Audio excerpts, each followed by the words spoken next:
청고마비라는 말을 잘 아시죠? 우리 가을을 묘사할 때 청고마비의 계절이다라고 얘기를 합니다. 청고마비 그 말 그대로 하늘은 높고 말은 살찐다. 그래서 그만큼 풍성하고 여러 좋은 결실이 있는 복된 계절이다. 좋은 날씨도 주어진다. 뭐 이런 의미를 가진 말입니다. 청고마비가 좋은 뜻인 거죠, 그죠? 좋은 뜻 아닌가요? 네, 긍정적인 그 좋은 의미에서 풍성한 계절이다라고 긍정적이고 더도 덜도 말고 한가위만 같아라 하듯이 참 좋은 계절을 잘 누려야 된다 이런 의미를 좀 담고 있죠. 그런데 이 청고마비라는 말이 원래 유래를 살펴보면 청고마비가 오래전부터 썼던 사자성어 단어가 아니라 가을을 묘사하는 단어로는 원래 추고마비, 가을은 높고 말은 살찐다 똑같지만 원래는 추고마비라는 말이 100여 년 이전까지는 주로 쓰였다고 합니다. 그리고 한 100년 전 무렵부터는 지금 우리가 쓰고 있는 청고마비라는 말을 썼다라는 거죠. 청고마비의 유래를 살펴보니 그 유래가 사실은 추고마비였는데, 그럼 추고마비는 무슨 뜻이냐? 당나라의 한시에 나와 있는 것을 근거로 먼저 삼는데요. 당나라의 한시에 보면은 추고세마비, 세자는 찰세, 이제 차가운 어떤 계절 또는 변방의 차가움, 이것을 나타내는 한문 세를 넣어서요. 추고세마비. 그래서 가을은 높아지는데 변방의 말들은 살이 찐다. 변방의 말이 살이 찌면 무슨 일이 일어날까요? 변방은 경계선입니다. 예전에 말은 다 무기에 해당되죠. 그래서 말을 타고 무슨 일이 일어납니까? 변방의 말들이 이제 국경을 넘어서 침범을 해오는 것입니다. 전쟁이 난다는 거죠. 북방 민족들은 황량한 사막 지역이나 또는 험준한 산악 지역, 그리고 농사를 지어서 곡식을 풍성하게 결실하고 저장할 수 없는 그런 척박한 환경에서 살아가는 북방 기마 민족들이 중국 북쪽에 많이 있었습니다. 중국 땅 그 대륙에는요, 전통적으로 돌궐족, 선비족, 흉노족, 몽고족, 급기야 그렇게 침범해온 나라들로 인해서 중국이 중원을 내어놓고 남쪽으로 쫓겨서 송나라가 망하고 남쪽으로 쫓겨서 남송시대가 열리기도 했고, 또 그렇게 북방민족의 아예 침입을 받아서 중국 전체가 북방민족의 지배를 받게 된 몽고족의 침입을 받아서 원나라가 세워진 적도 있죠. 또 심지어 우리나라 한반도 북쪽에 있었던 또 북방 기마민족이라고 할 수 있는 여진족, 만주족이라고도 하죠. 그 이전에는 말갈족이라고도 했습니다. 그들의 침입을 받아가지고 중국 전체가 만주족의 다스림을 받았던 청나라 시대도 있습니다. 그러다 보니 그런 북방 기마민족들이 보통 어느 계절에 많이 쳐들어오냐면 추수가 다 끝나고 난 다음 이 중국 대륙 드넓은 평원에서 곡식을 다 저장해 놓고 나면 이것을 빼앗기 위해 북방으로부터 말을 타고 전쟁을 일으키더라는 것입니다. 그러므로 그러한 계절 가을이 다가왔으니 이 가을에 북방 민족의 침입을 대비해야 된다. 그 전쟁이 일어날 것을 우리는 대비해야 된다라고 똑같은 가을을 놓고 원래 전통적으로 중국과 우리 조선 땅에서도 이 가을을 추고마비라는 말을 써서 대비해야 된다는 의미를 담았다라는 것입니다.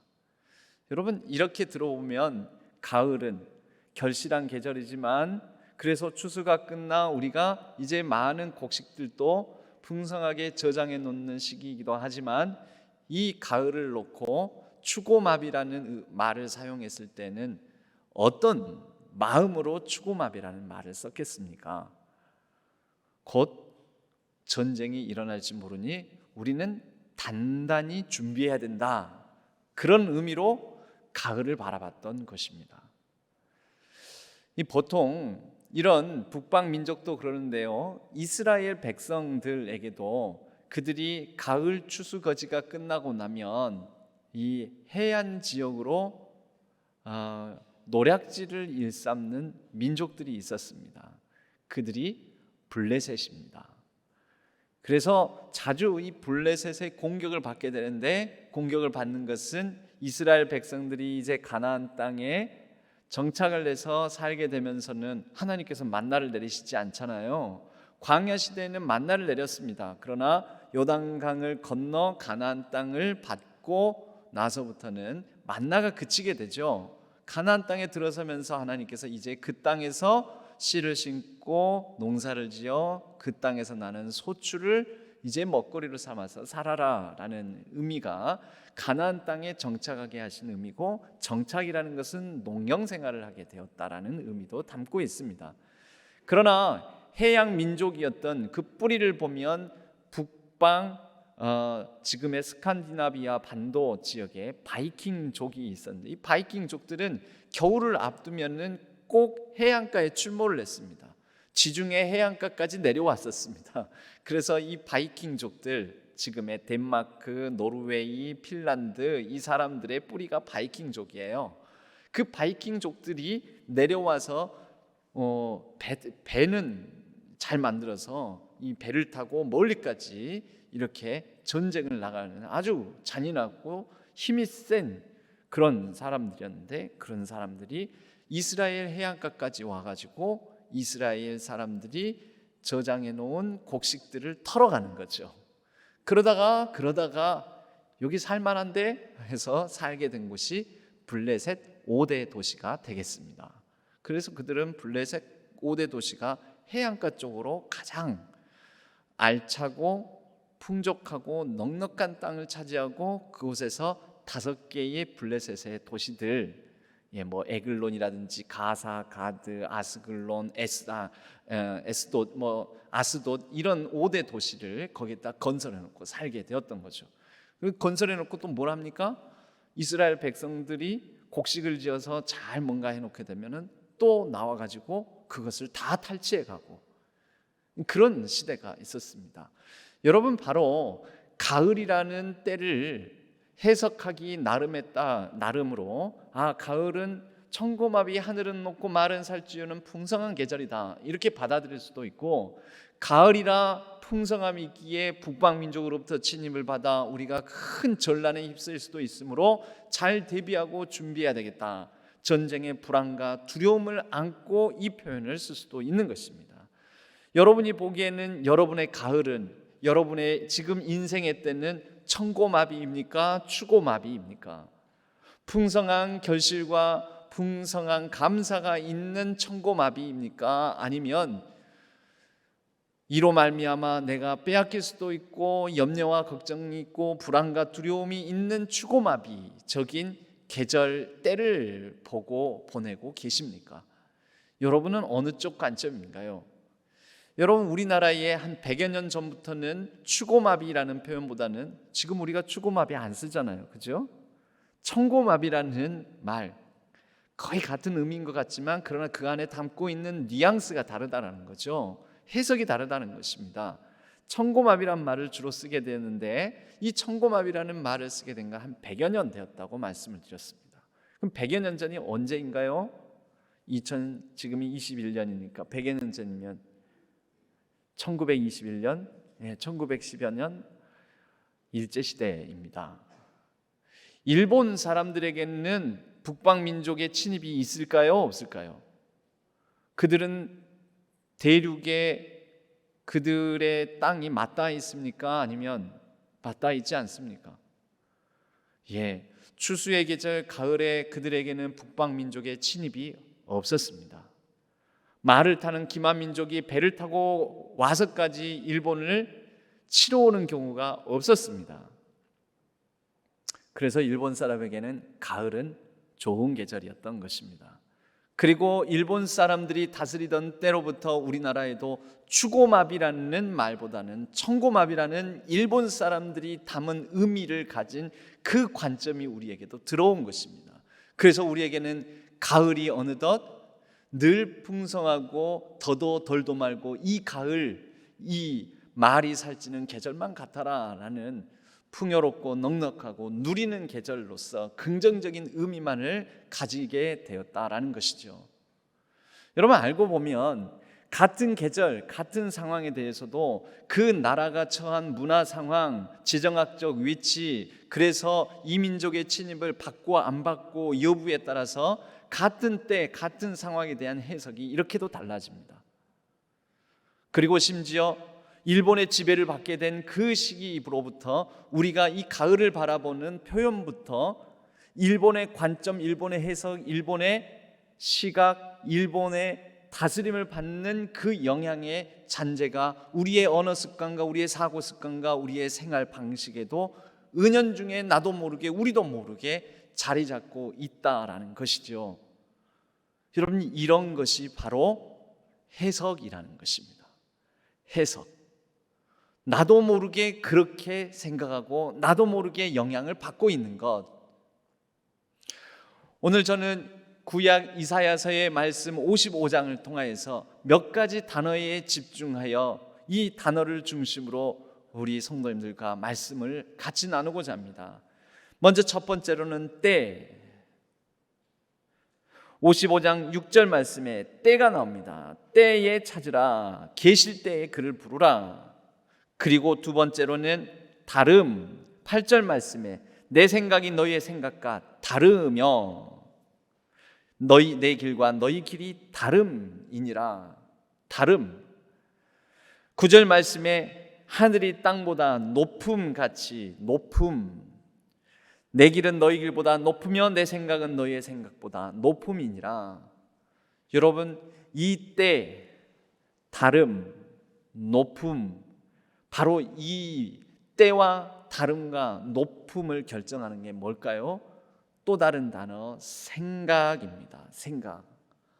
7절부터 그의 생각을 버리고 8절 내 생각이 너희의 생각과.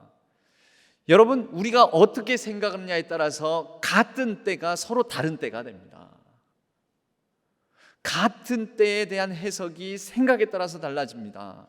나의 생각이냐 아니면 하나님의 생각이냐에 따라서 우리가 각자 저마다의 다른 생각을 하고 살고 있지만, 그러나 하나님의 생각을 품음으로 우리가 같은 공동체를 이룰 수도 있고 그냥 저마다의 각자의 생각을 하는 각자 도생, 각자 도상의 삶을 살아갈 수도 있습니다. 각자 다르게 다른 생각을 품으며, 그럼 그 공동체가 될 수가 없겠지요. 다르지만 다른 우리가 모여서 하나님의 시선, 하나님의 생각을 품고 이루어갈 때 한 공동체를 이루어가며 그렇게 하나님의 뜻을 받들어 우리가 거룩해지는 것이죠. 그리스도 예수 안에서 성령의 인도하심을 받아 성령 안에서의 같은 생각과 같은 꿈을 가지고 하나님 나라의 비전을 품으며, 여러분, 그것이 뭐냐면 거룩입니다. 성경에서의 다름은, 하나님이 언급하시는, 하나님께서 말씀하시는 다름은 거룩입니다. 거룩의 가장 쉬운 뜻이 다름입니다. 나는 다른 이방 신들, 가나안 땅의 신들, 메소포타미아 신들, 애굽의 신들과 다르다. 나는 유일무이한 신이다. 바로 내가 그런 다른 신이니 내가 거룩하니 너희도 거룩하라. 내가 다른 신들과 다른 유일무이한 신이니 너희도 좀 이 민족들과, 가나안 땅의 민족들과 애굽 민족 족속들과 다르게 살아야 된다. 그래서 주신 게 거룩의 법인 거죠. 나의 생각은 너의 생각과 다르다.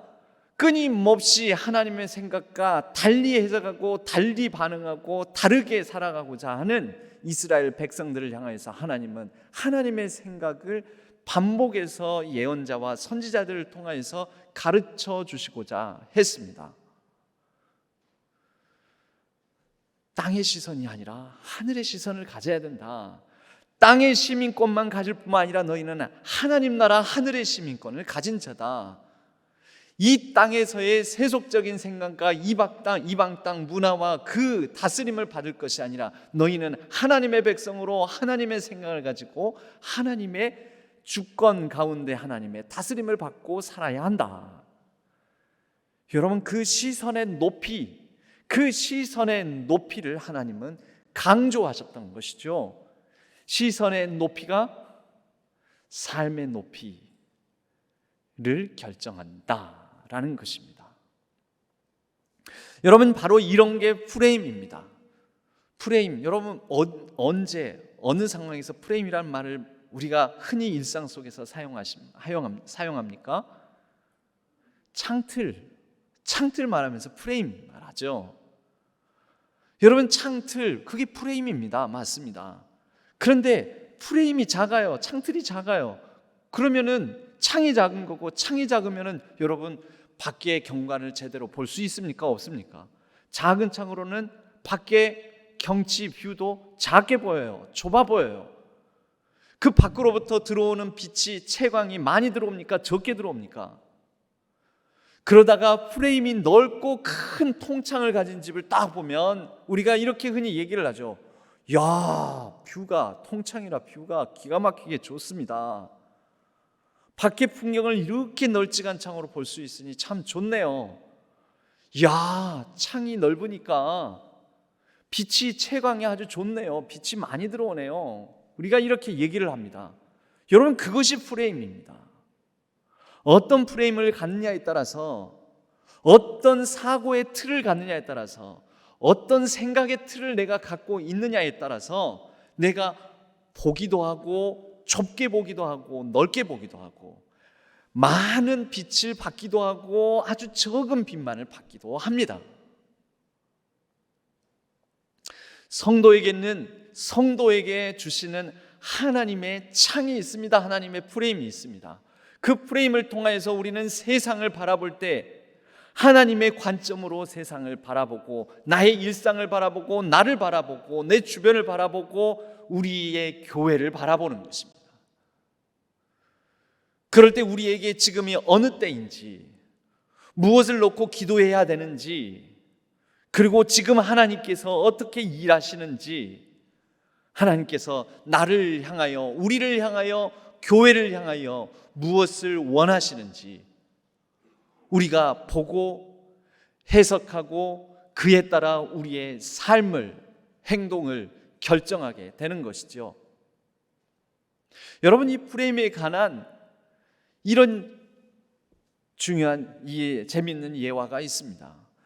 한 사람이 청소를 하고 있습니다. 그래서 지나가는 사람이 묻습니다. 한 골목을 나섰더니 청소를 하고 있길래 묻습니다. 뭐 하고 계십니까? 보면 모르요.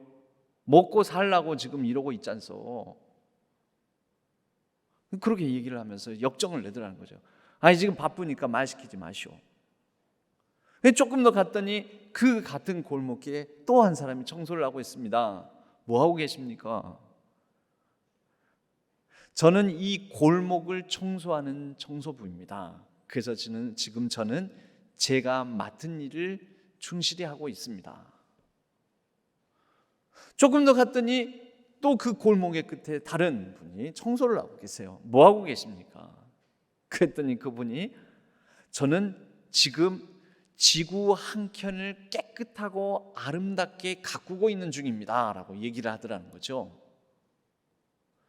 여러분, 무슨 차이가 느껴지시나요? 어떤 차이가 느껴지시나요? 첫 번째 분부터 이 지금 청소하고 있는, 똑같은 일을 하고 있는데 똑같은 행위에 대해서 첫 번째 분은 좀 다소 부정적으로 말을 하고 점점 더 긍정적으로 얘기를 하고 있습니까? 그런 차이가 느껴지시나요? 근데 그것뿐입니까? 여러분, 시선을 보십시오. 시선을. 먹고 살기 위해서 마지못해서 부득이하게 내 이 미천하고 이 짜증나고 날마다 이런 하기 싫은 일을 하고 있다라고 말하는 건, 짜증투로 말을 하는 이분은 땅바닥의 시선을 가지고 있는 거죠. 땅의 시선, 그 사람의 시선의 높이가 쓰레기가 나뒹구는 땅바닥에 있습니다. 이 귀찮고 지저분하고 더러운 일을 먹고 살기 위해서 어쩔 수 없이 하는 거 안 보이냐고 이렇게 말하고 있는 거죠. 시선의 높이가 땅바닥입니다.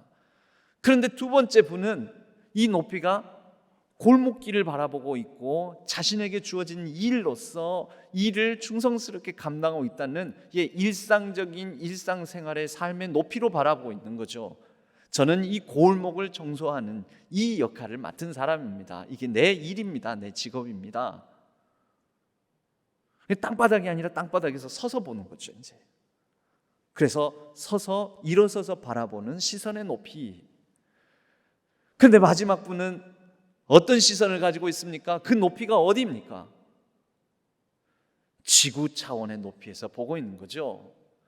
똑같은 일을 하고 있는데 지구 차원의 높이에서 그의 시선은 전 지구적 차원에서 비록 골목길을 청소하고 있지만, 비록 골목길 한켠에 쓰레기를 줍고 쓰레기를 쓸어 담고 있지만, 그는 지구 차원의 시선으로 저는 지구의 한켠을 깨끗하고 아름답게 가꾸어 가고 있습니다.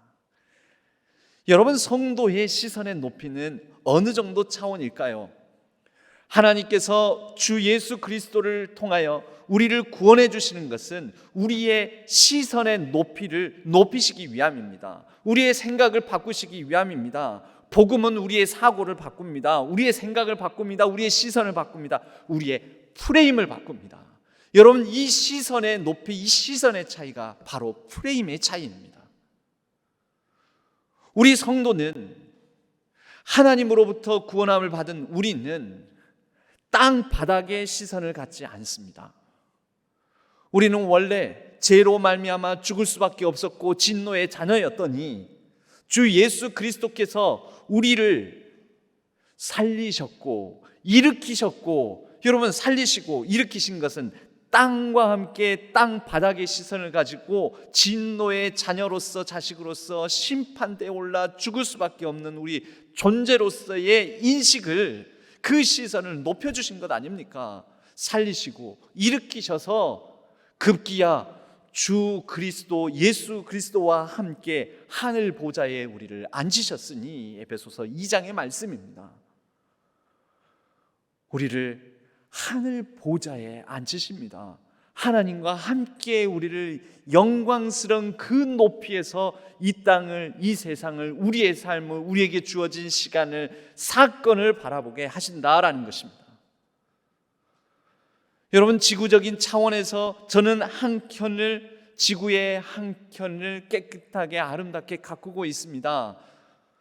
거기에 더하여 우리 성도라면, 신앙인이라면 나는 하나님께서 내게 맡겨주신 이 하나님 나라의 삶을, 이 작은 일이지만 이것을 통하여서 살아내고 있습니다 라고 덧붙여 얘기할 수 있겠지요. 여러분, 우리에게 주어지는 때, 나의 시간, 나의 생각, 나의 길, 나의 주장, 나의 높이가 아니라 하나님의 때, 하나님의 생각, 하나님의 다음, 하나님의 마음, 하나님의 관점, 하나님의 프레임으로 하나님의 시선, 하나님의 높이, 여러분, 이것이 우리 모든 성도들에게는 가장 중요하고 그것이 바로 복된 것 아니겠습니까? 여러분, 프레임에 관한 다른 이런 이야기가 있습니다. 한 두 제자가 두 사람이 아주 치열하게 논쟁을 벌이며 싸우고 있더라는 것입니다. 격론을 벌이고 있습니다. 된다니까 안 된다니까, 아니 네 말이 맞아 내 말이 맞아, 뭐 이러고 있습니다. 그러다가 참지 못해서 한 제자가 랍비 선생님에게 달려와서 묻습니다. 선생님, 제가 이 친구랑 너무 치열하게 격론을 벌이다가 결론을 못 내리고 선생님께 묻고자 가져왔습니다. 선생님, 기도하면서 기도 시간에 담배 피면 됩니까 안 됩니까? 여러분은 어떻게 생각하십니까? 그럼 기도 시간에 담배 피면 돼요, 안 돼요? 왜 대답도 못 하세요? 답을 하라고 여쭙는 거예요. 기도 시간에 담배 피면 돼요, 안 돼요? 그죠? 대답을 해주셔야지 그 다음 진도 나갑니다. 됩니까, 안 됩니까? 선생님이 그 라삐가 아이 기도하면서 그러면 안 되지. 그러지요, 내 말이 맞지요. 그런데 그 다음 친구가 다시 이 선생님에게 선생님 아니 근데요 내 말 좀 들어보세요. 담배 피면서 기도해도 됩니까, 안 됩니까? 담배 피우는 중에도 기도할 수 있습니까, 없습니까? 담배 피면서 하는 기도도 하나님께서 듣습니까, 안 듣습니까? 대답해 보세요. 돼요, 안 돼요? 안 돼요? 하면 안 돼요, 절대? 기도할 때는 하나님께서 안 들으세요? 간섭 안 하세요? 안 보고 계세요? 그랬더니 그 라삐 선생님이 아유 어느 때든지 어떤 상황이든지 어디서든지 하나님은 보고 계시고 듣고 계시기 때문에 어떤 때든지 항상 기도할 수 있는 거야. 담배 피면서도 기도할 수 있지 라고 대답을 했답니다. 여러분 뭔 차이가 있어요? 기도 행위와 담배 피는 행위가 동시에 일어나는 게 가능해요, 불가능해요? 해도 돼요, 안 돼요? 여러분 이게 바로 프레임이에요. 어떻게 문장을 구성하느냐, 어떻게 사고를 하느냐에 따라서 그럴 수 있느냐 반응할 수도 있고 그럴 수도 있지라고 생각할 수도 있는 거죠. 여러분 한쪽은 담배 피는 자가 세상에 기도를 해 기도하면서 담배를 펴 이렇게 자꾸 생각을 하는 거예요. 그렇게 머릿속으로는 계속. 그러면 어떻게 돼요? 이 사람 나쁜 사람이지. 그러면 안 되지. 어떻게 그럴 수가 있어? 어떻게 경건하고 거룩한 생활을 해야지? 어떻게 그래야 하면서 배제하고 소외하고 차별하고 잘라내고 그런 마음이 드는 관점이잖아요. 그러나 아니 담배 피는 사람도 기도할 수 있고 담배 피면서도 기도할 수 있고 여러분 술 마시는 사람이 술 취한 상태에서도 내가 술의 유혹을 못 이기고 그랬지만 내가 술 취한 중이라도 예배 시간이네 예배드리러 교회 갈 수 있습니까, 없습니까? 근데 여러분 술 취해가지고 교회 나오고 말이야 교회에 저렇게 술 먹고 교회 오면 돼, 안 돼? 하면서 그럼 그럴 수도 있겠죠. 또 뭐가 옳아요? 여러분 죄인들은 기도할 수 있습니까, 없습니까? 죄인들은 교회에 나올 수 있습니까, 없습니까? 우리는 어떤 상황에 어떤 죄를 범하더라도 하나님 앞에 나올 수 있습니까, 없습니까? 여러분 우리가 그렇게 어떤 프레임, 어떤 생각, 어떤 관점, 어떤 시선을 갖느냐에 따라 품어낼 수도 있고 우리가 껴안을 수도 있고 들어올 수도 있고 나갈 수도 있는 거죠. 누구를 찍어낼 수도 있고 누구를 정죄할 수도 있고 누구를 비판할 수도 있고 어떻게 그럴 수가 있느냐 말할 수도 있는 거죠. 여러분 이게 프레임입니다. 중요한 것은 하나님이라면 어떻게 보시겠습니까? 악인은 그의 길을 불의한 자는 그의 생각을 버리고 여호와께로 돌아오라. 그리하면 그가 긍휼히 여기시리라. 우리 하나님께로 돌아오라. 그가 너그럽게 용서하시리라. 하나님의 관점, 하나님의 시선의 높이, 하나님의 프레임. 여러분 그것을 품는 것이 그것을 우리의 관점으로 우리의 시선으로 그 시선의 높이만큼 우리의 생각을 사고를 그리하여 우리의 삶의 수준을 높여가는 것이 바로 우리 성도가 해야 될 일입니다. 하나님의 마음, 하나님의 관점, 하나님의 생각. 지금 우리 교회를 향한 이 때는 무엇을 해야 될 때인가? 어떤 기도를 드려야 할 때인가? 무슨 말을 해야 될 때인가? 하나님은 무엇을 기대하시고 원하실까? 여러분께 기도 부탁을 드립니다. 주보에도 나와 있지만 정책당에 많은 것을 결정하고 많은 것을 고민하고 많은 것을 준비하고 내년을 대비하고 우리가 그럴 때입니다. 이건 장로님들만의 일이 아니라 여러분들이 기도해 주셔야 됩니다. 내년을 향한 올바른 정책을 결정하고 그로 말미암아 우리 신앙교회의 그 다음을 하나님의 높이에서 바라보며 우리 교회의 내년의 살림과 삶과 정책과 방향을, 꿈과 비전을 지혜롭게 분별하여 결정하게 하옵소서. 제가 지금 여러분께 그 기도의 프레임을 드립니다. 제가 정책 당회를 준비하는 차원의 몇 가지 우리 장로님들과 더불어 지난 당회에서 제가 이런 말씀을 나눠드린 적이 있습니다. 정책 당회를 앞두고 장로님들과 함께 고민해 봐야 될 제목들을 잡으면서 제가 이런 몇 가지 기조를 드립니다. 이제 우리 신앙교회가 우리 서로가 하이하고 하이 인사요. 영어식 인사 있잖아요. 반갑고 정겹고 친겹고 가볍게 일상의 인사를 하는 하이. 이 하이 신앙교회가 되기를 원합니다. 하이. 그런데 여기에는 몇 가지 의미를 담았습니다. 하이는 HI예요.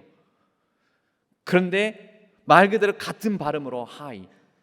우리 신앙교회가 이제 좀 높아졌으면 합니다. 작년과는 다른 오늘의 때이지 않습니까? 내년은 또 올해와 다른 때일 것입니다. 재작년과 올해는 같은 계절이지만 다른 때 아닙니까? 이제 이때에는 우리가 내년에 또 주어질 다른 때를 좀 더 높여가는 신앙교회가 격상되어가는 하나님의 시선을 갖는 하나님의 관점을 갖고 하나님의 마음에 시원함을 주는 교회로서 좀 더 높은 교회로서의 하이 이노베이션, 높은 자원의 혁신을 하는 우리 신앙교회가 됩시다. 하이 신앙교회, HIGH, 높음. 그리고 이 H에 또 다른 의미를 담았습니다. 이제 좀 행복해집시다. 해피 이노베이션 신앙교회. 이제 좀 건강해집시다. 헬시 이노베이션 신학교회. 그리고 이제 서로 조화와 균형, 우리가 하모니를 이뤄가는 하모니 이노베이션 신학교회. 그러한 기준과 그러한 기도 제목을 가지고 그러한 고민을 가지고 우리의 인식과 우리의 생각과 우리의 프레임을 조금 바꾸어서 이제 신학교회의 그 다음을 결정해 나갑시다. 지난 당회에서 제가 숙제처럼 그런 기준을 내어놓으면서 우리 그렇게 고민하고 이번 정책당회에서 결정을 하나씩 논의하면서 정해 나가자고 말씀을 드렸습니다. 제가 이런 말씀을 우리 성도님들과 나누는 것은 성도님들에게 우리 신앙교회가 이루어갈 모습에 대한 프레임을 제시하는 것입니다. 이제 좀 나의 생각은 너희 생각과 달리 높으며 하늘이 땅보다 높음같이 내 길은 너희의 길보다 높고 내 생각은 너희 생각보다 높다라는 그 하나님의 생각을 우리 신앙교회 공동체가 우리 모든 한 사람 한 사람 성도님들이 다 품어내 주시기를 간절히 소망합니다. 그래서 기도해 주시기 바랍니다. 하이 신앙교회, 좀 더 높은 차원으로 기대하고 기도의 수준을 높여가고 영적 수준을 높여가고 우리의 인식의 수준을 높여가고 교회 안에서 나누는 말의 수준을 높여가고 우리가 이 때를 분별하는 지혜의 수준을 높여가는 하이 신앙교회가 됩시다. 그리고 건강해지는 신앙교회, 행복한 신앙교회, 그리고 조화를 이뤄가는 하모니 신앙교회, 그런 방향으로 우리의 생각을 바꾸고 돌리고 혁신해 나가야 되지 않겠습니까? 그런 프레임을, 하나님의 관점을 가져야 되지 않겠습니까? 그럴 때 우리가 더 많은 영혼들을, 우리에게 맡겨진 이 시대를 더 크고 넓게 품어낼 수 있을 거라고 믿습니다. 그럴 때 우리가 우리 서로를 바라보면서도 더 품어낼 수 있을 거라고 믿습니다. 여러분도 저를, 저도 여러분을, 여러분 서로도 더 높게, 더 넓게, 더 잘 품어내어 하나님의 뜻을 이루어갈 수 있을 줄로 믿습니다. 여러분, 그런 의미에서 우리가 또 추수감사절을 맞이하면서 우리의 매일매일 힘들고 지치고 상하고 눌리고 코로나19로 말미암아 괴롭고 연약하지만 우리에게 주어진 이 때를, 우리에게 주어진 시간을, 이 가운데 우리가 품어야 될 생각을, 우리의 관점을 날마다 감사의 제목을 적으며 감사의 제목이 무엇인지를 살펴보며 묵상하며 우리가 감사 노트에 기록하며 이 기간 동안에 우리의 사고와 인식과 생각의 수준을 높여가기를 간절히 소망합니다. 여러분, 우리에게 주어지는 상황 똑같습니다. 같은 가을도 중국, 일본이 다르게 해석하고 천고마비일 수도 있고 추고마비일 수도 있습니다. 우리에게 주어지는 상황이 감사의 제목이 있을 수도 있고 감사 따위는 없다, 나에게는 아무것도 없다라고 말할 수도 있습니다. 그러나 여러분, 우리를 구원해 주시고 우리와 함께 하시고 우리를 살리시고 일으키셔서 보좌 우편에 앉히셔 주시는 하나님의 시선과 관점으로 본다면 우리는 우리의 삶의 여러 같은 상황 가운데서 하나님의 은혜를 발견하고 체험하고 기록하고 이렇게 감사한 노트를 채워낼 수 있을 것입니다. 여러분, 이 시대의 가장 큰 병이 무엇입니까? 여러분, 선진국으로 도약하고 있는, 아니 이미 선진국으로 일컬음을 받고 있는 우리나라, 세계 제1위 하고 있는 게 있죠. 우울증 지수. 국민의 14%만 행복하다 하고 86%가 불행감을 느끼는 사회. 이건 병입니다. 그 병 중에 하나가 뭔지 아십니까? 전 세계에서 가장 코로나 대책을, 그래도 방역을 잘하고 있다고 하는데 우리나라 사람들은 불만입니다.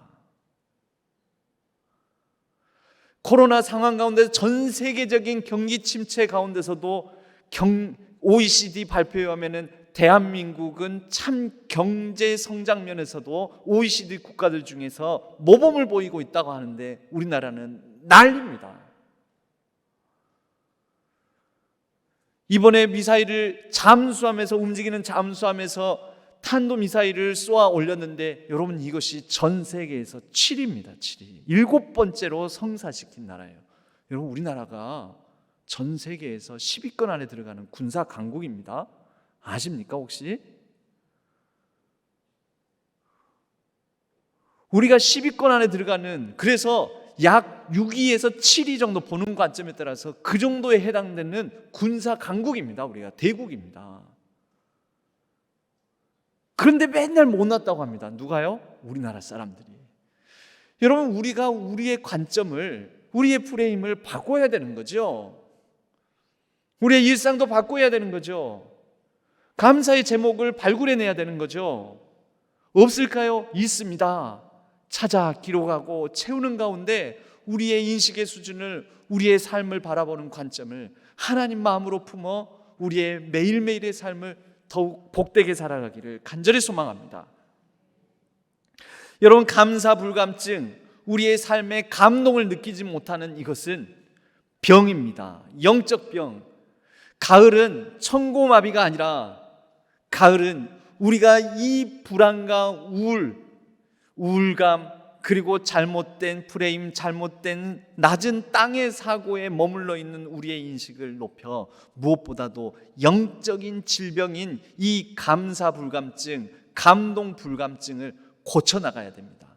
우리의 영혼이 살찌울 때, 우리의 영혼이 예수 그리스도 안에서 그분의 관점과 그분의 시선, 하나님의 마음을 품게 될 때 우리가 우리의 삶을 더욱더 높은 차원으로 살아갈 수 있으리라고 믿습니다. 여러분, 사고의 수준, 사고의 높이가 삶의 높이입니다. 우리의 이 사고의 관점이 우리의 삶의 고도를 결정합니다. 우리는 어떤 삶을 살아가야 하겠습니까? 우리 교회가 어떤 높이의 교회가 되어야 하겠습니까?